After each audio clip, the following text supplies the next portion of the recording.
Well, it got a little dicey for a while, but the main event stayed intact for last night's Golden Boy Live offering from San Antonio. Junior welterweight hopeful Fidel Maldonado Jr. rolled through late replacement John Natir, stopping him in the fourth round of the feature attraction. Natir was the third opponent Maldonado had to prepare for in 14 days. Originally, he was set to face veteran gatekeeper Stevie Forbes, but a sparring injury caused him to fail his pre-fight medical.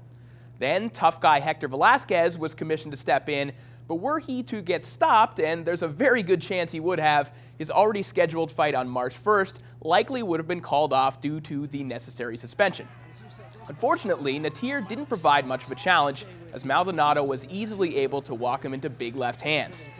After a couple hard right hooks downstairs, he had Natir overcompensating and eventually found a lane for big left hands that spelled the end for the Puerto Rican. Now, Maldonado has an unorthodox, squared-up style with power in both hands that basically makes him guaranteed exciting television. Now that he rolled through Natir, opportunities will continue to come on television and might get even bigger in the near future. Now, it wouldn't be a Golden Boy Live show without some former U.S. Olympians, and we got another look at the standout from the 2012 squad, Errol Spence Jr.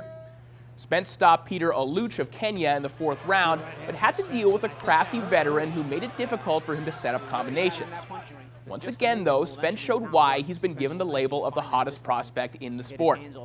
Unlike a lot of young fighters at the same stage that he's at, the 11-fight pro didn't get overly anxious and expend a lot of energy flailing away at a guy with a lot of upper body movement. He cut off the ring well, waited until he had Aluch in front of him, and hit him to the body when he had the opportunity.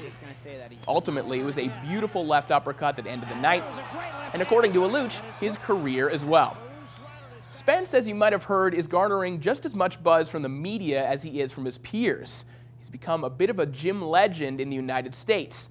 If you're into sparring fables, then you've probably heard the story of him knocking Adrian Broner clean out in Colorado. Now, whether that's true or not, he's probably still a year and a half or 2 years away from challenging the Adrian Broners of the welterweight division in a real fight. But the more you see of him, the more you wish that that day could come a lot sooner.